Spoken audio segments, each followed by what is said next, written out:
Bonjour, bienvenue sur ma chaîne. Alors aujourd'hui, on va entamer quelque chose de très intéressant pour beaucoup de personnes. C'est des cours sur ce qu'est une Megasquirt, comment on la choisit, comment on s'en sert, comment on la programme, comment on tune en fonction de votre moteur et de votre configuration. Alors je vais faire une grande série de vidéos, ça sera une playlist complète concernant le tuning de la Megasquirt.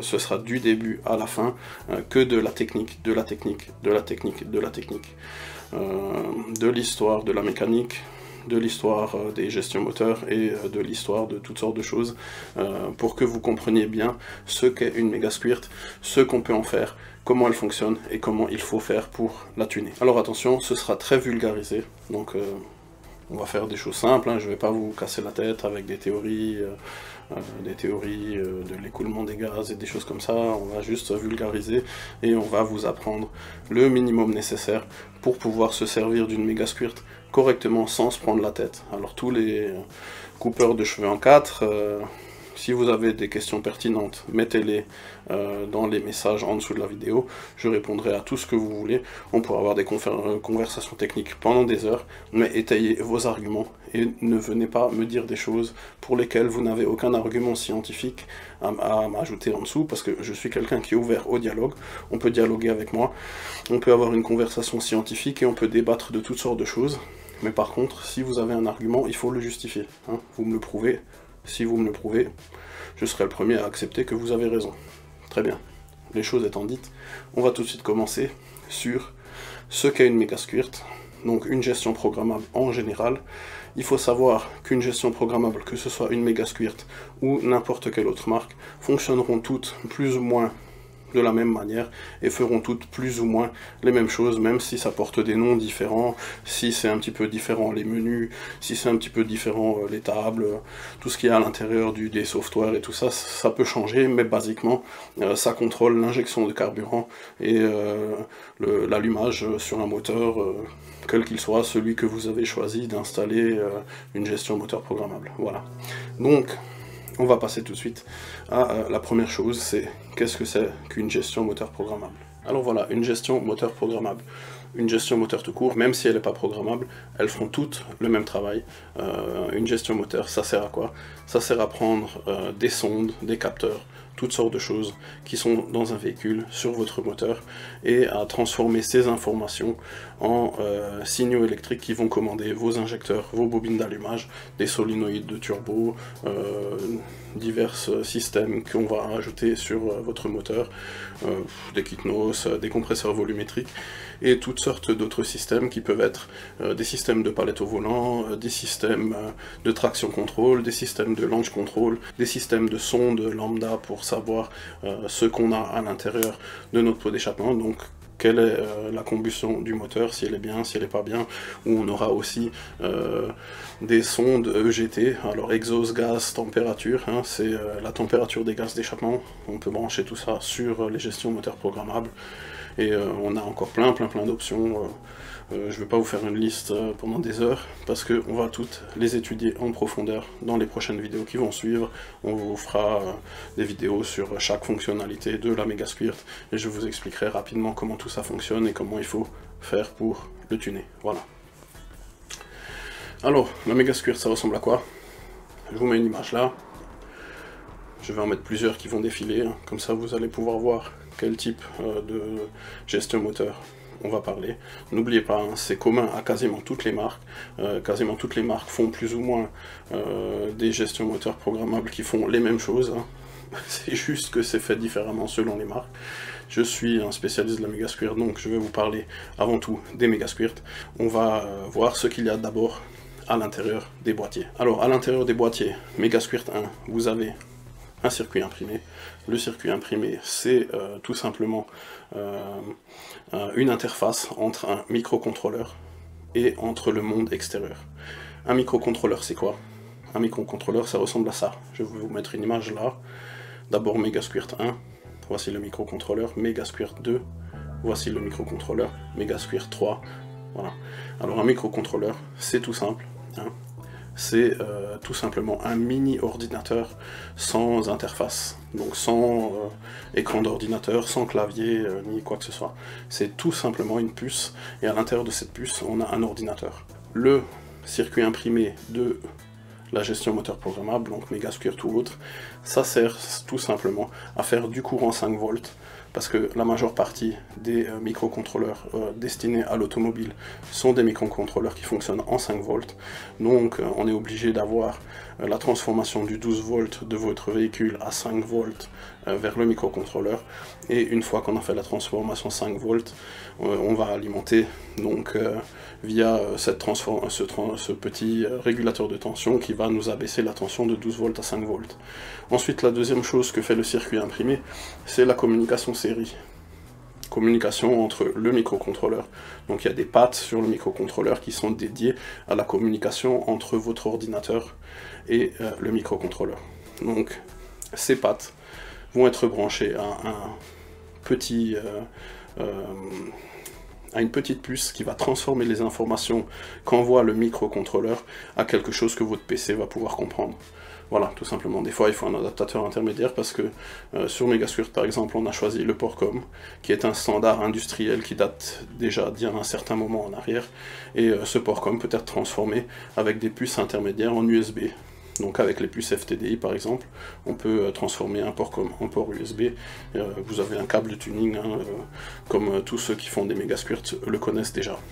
On a vu la partie alimentation du microcontrôleur, on a vu la partie port communication, donc ce qui sert à la communication entre le microcontrôleur et entre votre ordinateur, et maintenant il y aura la partie entrée et la partie sortie. La partie entrée va nous servir à quoi exactement? La partie entrée va nous servir à brancher par exemple des capteurs. Capteur de température de liquide de refroidissement, capteur de position angulaire du vilebrequin. Alors le capteur de position vilebrequin, c'est le capteur le plus important d'une Megasquirt. Si votre Megasquirt ne sait pas où est la position angulaire du vilebrequin, elle ne sait pas injecter quand injecter le carburant, elle ne sait pas à quel régime de rotation votre moteur est, elle ne sait pas quand faire une étincelle pour que votre allumage se produise. Donc c'est le capteur le plus important de toute la Megasquirt. Si celui-ci ne fonctionne pas, votre gestion moteur programmable ne fonctionnera jamais. Pourquoi c'est important de savoir tout ça? Parce que c'est ce qui va vous aider à câbler votre Megasquirt sur votre moteur, ce qui va vous aider à brancher les bons capteurs aux bons endroits, et il faut savoir que dans toutes ces entrées, on peut brancher toutes sortes de choses, et on peut brancher par exemple des capteurs de vitesse de rotation d'arbre de transmission, des capteurs de vitesse de rotation de cardan pour faire la vitesse du véhicule tout simplement. On peut faire des capteurs de pression d'huile, des capteurs de température d'huile, des capteurs de température des gaz d'échappement, des capteurs en tout genre. Par exemple, on peut faire un capteur de niveau de carburant, et on peut s'en servir pour afficher une jauge de niveau de carburant sur une tablette ou sur un dashboard, pour ceux qui aiment les dashboards. Donc vous pouvez brancher votre capteur de carburant sur votre Megasquirt, et la Megasquirt va envoyer l'info au dashboard du niveau de carburant que vous avez dans votre réservoir. On peut brancher la sonde de température d'air, comme ça on aura une idée de la sonde de température d'air des gaz d'admission, tout simplement. Et voilà, donc je vous en ai cité quelques-uns, il y en a encore d'autres, c'est quasiment sans limite. La seule limite, c'est la limite physique du nombre d'entrées que vous aurez sur une Megasquirt. Donc plus vous aurez d'entrées et de sorties, et plus vous pourrez rajouter des choses en supplément, donc sur votre Megasquirt ou sur votre gestion moteur programmable en général. Donc maintenant on va voir les sorties. Les sorties, elles sont de plusieurs types. Sortie pour l'allumage niveau logique, ça se passe en 5 volts. Sortie pour l'allumage en 12 volts, c'est pour commander des bobines 12 volts en direct. Sortie pour injecteurs, donc ça commande les injecteurs tout simplement, ce sont des sorties pour les injecteurs. Vous avez des sorties de commande courant faible, donc vous pouvez commander des petits relais, des petites choses comme ça, des sorties de courant fort, donc ça c'est pour des choses qui demandent un peu plus de puissance, comme les régulateurs de ralenti ou les solénoïdes de contrôle du boost. Voilà, je vous ai cité quelques-unes des sorties qui étaient disponibles sur la Megasquirt. Donc on va voir maintenant la partie comment choisir la gestion moteur programmable qui va aller pour votre montage, parce que c'est ça la grande question. Des Megasquirt, il y en a plusieurs, comme des gestions programmables d'autres marques, il y en a des tas. Donc là on va parler des Megasquirt, donc je vais vous dire ce qu'il faut savoir pour pouvoir sélectionner votre Megasquirt et l'adapter à votre montage. Comme vous avez pu le constater un peu plus tôt sur les photos des microcontrôleurs, vous aurez peut-être remarqué que certains des microcontrôleurs Megasquirt ont plus de pattes que d'autres. Alors, on va faire un petit dessin vite fait. Donc, le microcontrôleur, ça ressemble à quoi? Ça ressemble à une boîte rectangulaire comme ça, avec plein de pattes qui sortent. Donc avec plein de pattes qui sortent de tous les côtés. Ça ressemble plus à un Megasquirt 1. MS1, voilà. Megasquirt 1, c'est un rectangle comme ça, avec plein de pattes qui sortent des deux côtés. Ça s'appelle un dual inline package. Et c'est un 40 pins. Ok. La Megasquirt 1, c'est un 40 pins. Donc on a 40 pattes qui rentrent dans le microcontrôleur, qui peuvent servir de sortie et d'entrée selon la façon dont on s'en sert. Certaines pattes sont dédiées à l'alimentation du microcontrôleur, donc on aura des pattes qui nous serviront à rien parce que c'est pour l'alimentation du microcontrôleur, et d'autres pattes seront prises pour la communication en série, donc on aura d'autres pattes qui seront prises parce qu'on va les utiliser pour faire de la communication série. Ça veut dire quoi? Ça veut dire que vous n'aurez pas 40... Alors on a 40 pins, mais vous n'aurez pas 40 entrées et sorties sur la Megasquirt 1. Parce que il y aura, je sais pas moi, un quart des pattes qui seront déjà utilisées, soit pour l'alimentation du microcontrôleur, soit pour la communication en port série.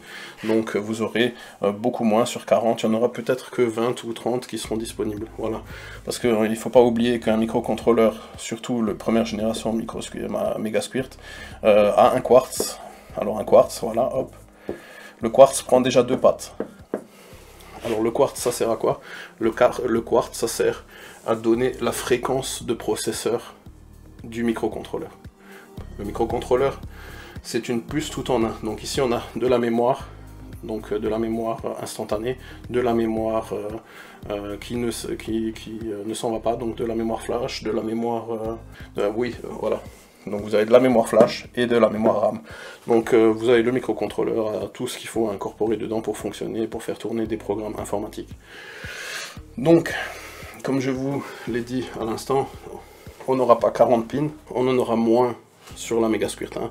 Donc ne vous attendez pas à ce qu'une Megasquirt 1 fasse des montages avec énormément d'options, parce qu'on est limité à 40 pins sur le microcontrôleur, et donc quand on a le nombre de sorties maximum, on ne peut plus rien ajouter. Hein. Vous êtes bloqué, vous pouvez plus... si maintenant vous faites 4 injecteurs, 4 allumages, ça fait déjà 8 pins. 8 pins, terminé. Vous ne pouvez plus utiliser que le reste des pins disponibles pour faire votre montage. Donc si vous voulez faire un V12 en 100% séquentiel avec allumage séquentiel, eh ben ça fait 12 cylindres, x 2, ça fait 24. Il vous faut déjà 24 pins uniquement pour les drivers d'allumage et pour les drivers d'injection. Donc avec une Megasquirt 1, V12 séquentiel, c'est pas possible, vous pouvez oublier. Donc Megasquirt 1, c'est pour les petits montages, ou pour les full batch, ou les choses qui seront... où on n'aura pas besoin de beaucoup d'entrées, de beaucoup de sorties. Donc moi, personnellement, si vous n'êtes pas un grand spécialiste de l'informatique et de l'anglais, parce que tous les manuels Megasquirt 1 sont en anglais, donc vous pouvez oublier Megasquirt 1. Je vous déconseille de vous acheter une Megasquirt 1. Elle est difficile à utiliser et les possibilités sont limitées. Et si vous y connaissez un peu plus donc en électronique, vous pouvez prendre une Megasquirt 1. La Megasquirt 1 est pas chère et elle fera beaucoup de choses sur les protos, sur les machins, sur tout et n'importe quoi. Elle va fonctionner très très bien. Maintenant, je vais effacer. Alors maintenant, la Megasquirt 2. Alors la Megasquirt 2, on a un microcontrôleur de marque Freescale. Donc d'abord, le premier microcontrôleur de la MS1, c'était un microcontrôleur de marque Motorola. Il faut savoir que Freescale a racheté Motorola, donc maintenant Motorola Freescale c'est la même chose. Si vous voulez, les microcontrôleurs Freescale, ce sont des microcontrôleurs Motorola qui ont été upgradés au fur et à mesure des années par la société qui s'appelle Freescale. Donc vous avez des microcontrôleurs Freescale sur la Megasquirt 2 et sur la Megasquirt 3. Donc la Megasquirt 2, pourquoi est-ce qu'elle est plus performante que la Megasquirt 1? Eh bien c'est tout simplement parce que le microcontrôleur utilisé est un microcontrôleur de génération plus récente et il a plus de pins. Donc la Megasquirt 2 a un microcontrôleur comme ça, carré, avec des pattes sur tous les côtés. Voilà. Il y a 12 pattes par côté. 12 x 4 côtés.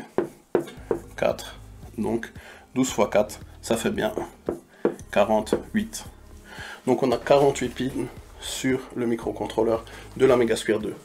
Ça veut dire que l'on a 8 entrées et sorties disponibles supplémentaires sur une Megasquirt 2 comparé à une Megasquirt 1.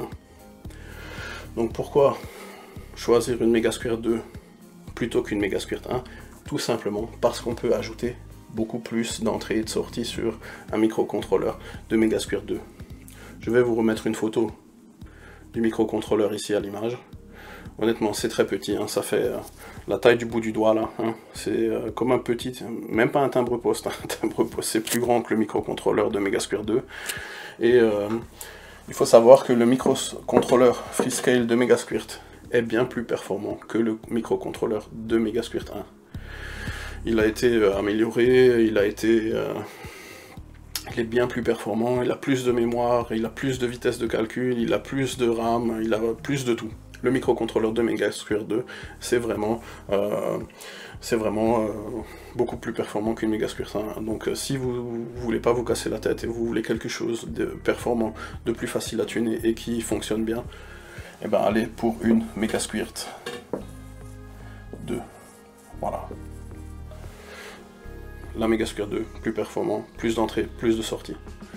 4 cylindres séquentiels, allumage et carburant, boost contrôleur, contrôleur de ralenti, qu'est-ce que je peux encore rajouter, sonde lambda large band,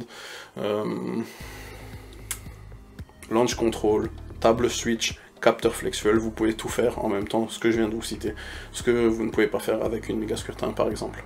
La Megasquirt 2 dispose d'un régulateur de ralenti 4 fils, donc pour les actuateurs de ralenti entre parenthèses modernes, parce que de nos jours on met plus des actuateurs 4 fils, qui sont des actuateurs, c'est pas... avant c'était un moteur, plus on lui envoyait de courant, plus il ouvrait, ou moins on lui envoyait de courant, moins il ouvrait la valve de ralenti. Tandis que maintenant ce sont des moteurs pas à pas, donc ce sont des moteurs, on envoie des petites impulsions de courant et ils vont bouger un certain nombre de steps, hein, si vous voulez, vous cherchez stepper motor ou moteur pas à pas et vous cherchez sur Wikipédia, Google ou n'importe quoi, qu'est-ce que c'est qu'un moteur pas à pas, et vous aurez toutes les informations sur ce qu'est un moteur pas à pas et comment il fonctionne, et sachez que la Megasquirt 2 est équipée donc d'origine d'une puce permettant de faire fonctionner les moteurs pas à pas. Voilà, donc pour la Megasquirt 2, elle est aussi équipée de la fonctionnalité CAN bus. Donc CAN bus, pour ceux qui ne savent pas, alors, la fonctionnalité CAN bus, alors CAN, C-A-N, CAN bus, c'est tout simplement une paire de fils. Ça a été inventé par les Allemands de chez Bosch, il me semble, et c'est un système de communication entre... si vous voulez, vous avez le système de communication entre PC et microcontrôleur C, USB ou port com ou des choses comme ça. Et entre différents organes dans un véhicule automobile, eh ben on utilise ça. Donc on utilise du CAN bus. Le CAN bus c'est quoi?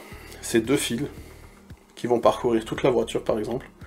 Et vous allez pouvoir brancher, grâce à ces deux fils, plusieurs calculateurs du coffre, dans l'habitacle, dans le moteur, avec cette liaison en CAN bus, et ils vont pouvoir communiquer les uns avec les autres en échangeant des données via cette liaison CAN bus. Donc la Megasquirt 2 a cette possibilité, elle peut broadcaster, donc elle peut envoyer des informations via le CAN bus à un tableau de bord tel que tous les tableaux de bord que vous voyez dans le commerce pour monter dans les véhicules de compétition. Beaucoup fonctionnent en CAN bus. Ça permet d'envoyer toutes les informations que la MS2 a en stock, donc régime moteur, température du liquide de refroidissement, température d'air d'admission et toutes sortes de choses, et bien ça les envoie via CAN bus à d'autres appareils dans votre véhicule, comme les tableaux de bord de compétition et les choses comme ça. Voilà, donc la Megasquirt 2 permet d'envoyer toutes les informations en CAN bus.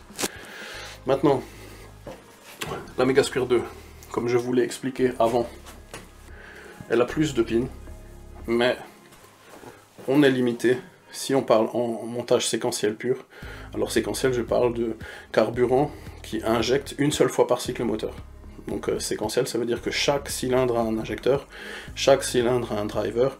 Je vous conseille d'aller voir ma vidéo sur les câblages des injecteurs et le câblage des allumages pour que vous sachiez qu'est-ce que c'est qu'un montage séquentiel et qu'est-ce que c'est qu'un montage semi-séquentiel. Voilà, qu'est-ce qu'on peut faire avec une Megasquirt 2? Eh bien la Megasquirt 2 peut faire du 4 cylindres 100% séquentiel, allumage et injection. C'est la limite maximum de drivers, c'est 4 drivers d'allumage et 4 drivers d'injection. Parce qu'on est limité donc à 48 pins sur le microcontrôleur, donc on ne pourra pas brancher plus de choses que 48 pins. Et encore, c'est comme sur la Megasquirt 1, il y a des pins d'alimentation, donc qui alimentent le microcontrôleur à 5 volts, il y a des pins pour le quartz, il y a des pins pour un quartz. Le quartz, c'est un oscillateur, on lui envoie du courant électrique et il oscille à une certaine fréquence, et ça donne la fréquence de cadençage du microcontrôleur. Donc on va envoyer cette fréquence au microcontrôleur, et lui il aura une fréquence régulière à laquelle il pourra travailler. C'est pour pouvoir faire une action, donc une base de temps. Donc lui il est à 8 MHz. Je vous laisse chercher sur Wikipédia, où vous voulez sur Google, qu'est-ce que c'est qu'une fréquence cadencée à 8 MHz, fréquence de processeur. Donc vous n'aurez pas de mal à trouver, hein. C'est des infos qui sont très très faciles à trouver, hein. Je les ai trouvées moi autrefois, donc vous pourrez aussi les trouver. Et vous aurez des ports de communication, donc port série.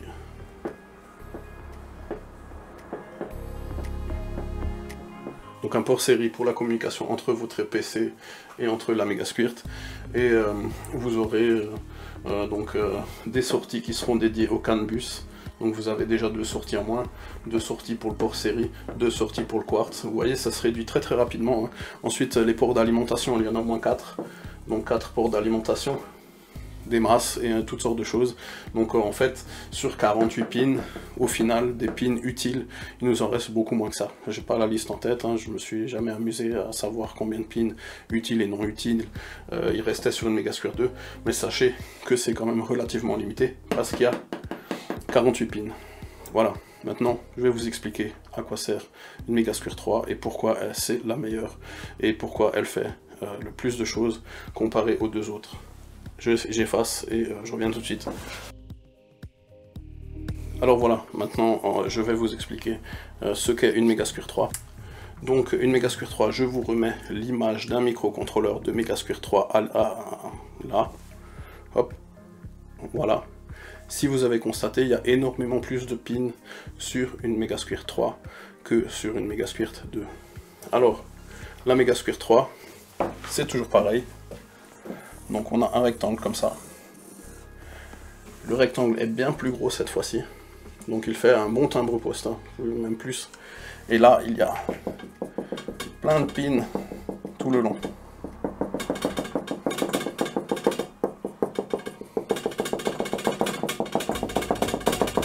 Voilà. Donc ça c'est du Megasquirt 3 et c'est un 112 pins il me semble. Voilà. Donc ça veut dire quoi? Ça veut dire que sur une Megasquirt 3, vous avez 112 entrées et sorties sur le microcontrôleur.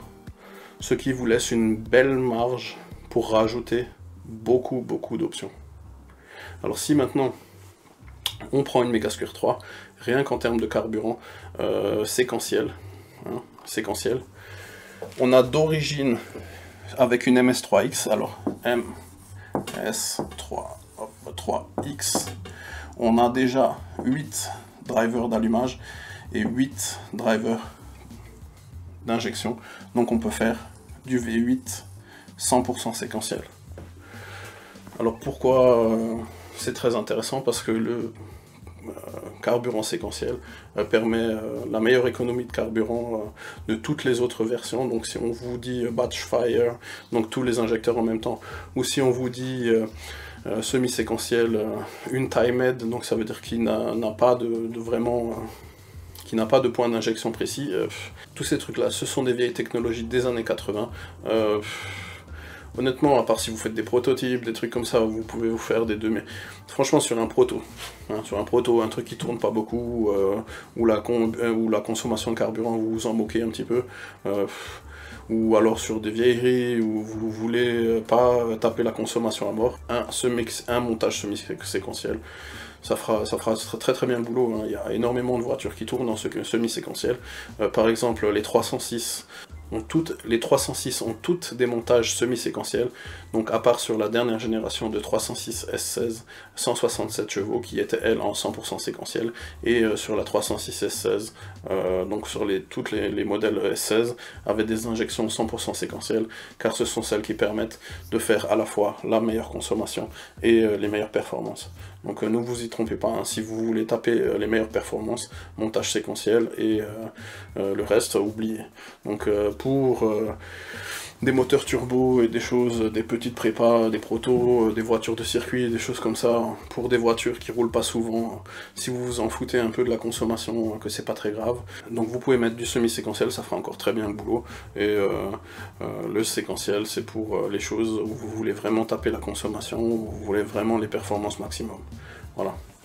Donc sur une MS3X, on a d'origine 8 drivers d'allumage, 8 drivers d'injection, et une tonne d'entrées et sorties. Sans déconner, il y en a beaucoup, hein. Il y en a une quinzaine ou une vingtaine, je ne me rappelle plus exactement, mais si vous regardez le câblage d'une MS3X, vous verrez qu'il y en a... Donc il y a 2 fois 37 pins d'entrée et de sortie pour l'alimentation, les drivers d'allumage, les diverses entrées programmables, les diverses sorties programmables, et tout. Donc si vous voulez faire des gros montages, oubliez MS2, parce qu'il n'y aura pas assez d'entrées et de sorties pour faire ce que vous souhaitez. La MS3, ce sera ce qui est le plus performant. Elle a les fonctionnalités CAN bus, elle permet de faire du datalog en interne avec des cartes SIM directement dans la Megasquirt 3. Elle a une horloge en temps réel, donc on peut mettre une horloge en temps réel avec une batterie pour pouvoir avoir, par exemple vous faites un run, ben ça vous enregistre l'heure, la date et tout ce qui s'ensuit dans votre datalog, et c'est très utile pour certaines fonctionnalités. Elle fait double capteur click-T très avancé, donc la MS3 a vraiment toutes les fonctionnalités vraiment très haut niveau. Franchement, double capteur click-T vraiment très performant. Elle a en CAN bus autant d'entrées contrôleur large bande que vous souhaitez, sinon on peut en mettre en analogique un certain nombre. Elle a je ne sais pas combien d'entrées CAN bus pour les sondes de température des gaz d'échappement, donc si vous voulez mettre sur un très gros montage turbo des EGT sur chaque cylindre et un à l'entrée du turbo, vous pouvez mettre ça en CAN bus, ou à la limite si vous ne servez pas toutes les fonctionnalités, vous pouvez même les mettre direct. La Megasquirt 3 fait du V12 100% séquentiel, avec modification, hein. Peut-être pas l'allumage, je ne me rappelle plus, à voir. Et il y a une option où on peut rajouter encore 4 drivers pour faire du V16, donc on peut mettre énormément de choses sur une Megasquirt 3, et si ça ne vous suffit pas, hein, si une Megasquirt 3 n'a toujours pas assez d'entrée et de sortie pour vous, sachez qu'en CAN bus, on peut rajouter une microsquirt en CAN bus branchée sur une Megasquirt 3 pour pouvoir l'utiliser comme entrée et sortie supplémentaire. Donc on peut étendre les performances de la Megasquirt 3 en y ajoutant des micro-squirts. Il me semble qu'on peut en ajouter 3. Vous en prenez une pour un traction control, vous en prenez une pour augmenter les nombres de sorties et d'entrées. C'est inimaginable le nombre d'entrées et de sorties que l'on peut rajouter sur une Megasquirt 3. Parlons encore un peu des microcontrôleurs. Le microcontrôleur de la Megasquirt 3. C'est un microcontrôleur donc de marque Freescale, qui est un microcontrôleur ultra puissant, qui a été utilisé dans les calculateurs, comme chez BMW sur les Mini Austin. Donc les Mini Cooper avaient des calculateurs, des microcontrôleurs identiques à une MS3.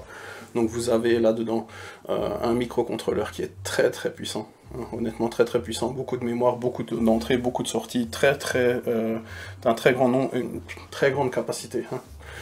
Megasquirt 3, c'est vraiment le microcontrôleur, c'est du balèze. La Megasquirt 2, donc comme je vous l'ai dit, la Megasquirt 2 avait un microcontrôleur qui était à la base à l'intérieur de boîtiers d'ABS, donc de calculateurs d'ABS de chez Bosch. Donc la MS2, c'était un microcontrôleur qui était utilisé dans les calculateurs d'ABS Bosch et que Megasquirt a utilisé pour en faire une gestion moteur programmable. Donc voilà, vous connaissez à peu près l'histoire des microcontrôleurs de Megasquirt. Donc vous aurez compris que l'importance dans une Megasquirt, c'est de savoir ce qu'il y a à l'intérieur, combien d'entrées, combien de sorties, pour pouvoir adapter ça à votre montage. Plus vous voudrez d'entrées, plus vous voudrez de sorties, plus vous aurez des montages complexes, et plus il va vous falloir prendre une Megasquirt avec un plus gros microcontrôleur pour arriver à achever, pour arriver à obtenir ce que vous souhaitez. Ça, c'est très important à savoir. Savoir sélectionner la Megasquirt en fonction de votre projet. Oubliez les Megasquirt 1 pour les trucs compliqués. La Megasquirt 2, ça fait les montages simples, les trucs 4 cylindres, c'est bien adapté pour les véhicules européens. Sur les véhicules européens en 4 cylindres, ça fait déjà pas mal de choses. Donc la Megasquirt 2, c'est une bonne option pour les véhicules en Europe, les 4 cylindres et tout ça. Et dès que vous voulez du 6 cylindres, tous les mecs qui montent des Megasquirt 2 sur des BMW en 6 cylindres, sachez que vous downgradez, donc vous faites un downgrade de l'origine. Parce que si vous avez une E36, sur une E36 d'origine, c'est 6 cylindres, carburant séquentiel, allumage séquentiel, d'origine. Pourquoi? Parce que les constructeurs ont utilisé les montages séquentiels pour diminuer la consommation, augmenter les performances et diminuer la pollution. Parce que le nerf de la guerre des gestions moteurs chez les grands constructeurs, c'est de diminuer la pollution. Pour diminuer la pollution, qu'est-ce qu'on fait? Eh ben, on cherche toujours à contrôler plus et plus et plus la dose de carburant que l'on injecte dans le moteur. Donc l'évolution, ça a été full batch. Full batch, c'est comme sur les 205 GTI. Donc les 205 GTI, tout est branché sur un seul driver d'injection, tout pisse en même temps. Ensuite, vous avez semi-séquentiel. Semi-séquentiel, ça veut dire que on injecte 2 fois, une fois par tour moteur. Donc comme un cycle moteur, c'est 2 tours sur un moteur 4 temps, on injecte 2 fois, donc une fois sur soupape fermée, une fois sur soupape ouverte. Et ensuite on a le carburant 100% séquentiel, où on injecte toute la dose de carburant en une seule fois sur chacun des cylindres. Donc on met la bonne dose de carburant au bon moment pour économiser le maximum et avoir le plus de performance. Ensuite, de nos jours, vous le savez tous, hein, j'ai pas besoin de vous le dire, on fait de l'injection directe. L'injection directe, c'est comme de l'injection séquentielle, mais comme l'injecteur est directement dans la chambre de combustion, eh bien on a le moins de pertes en injectant le carburant directement dans la chambre et le plus d'efficacité pour la quantité de carburant que l'on injecte. Donc quand vous injectez en direct dans la chambre, il n'y a pas de perte dans les conduits, il n'y a pas de carburant qui ressort de la chambre de combustion, il n'y a rien de tout ça, tout est directement dans le cylindre et on peut faire brûler absolument tout le carburant et tout l'oxygène contenu dans le moteur. Donc l'injection directe, c'est les dernières technologies, ça sert pas à faire plus de chevaux, ça sert à économiser le carburant. N'oubliez pas, les gestions moteurs ont été inventées principalement pour l'économie de carburant et les normes anti-pollution.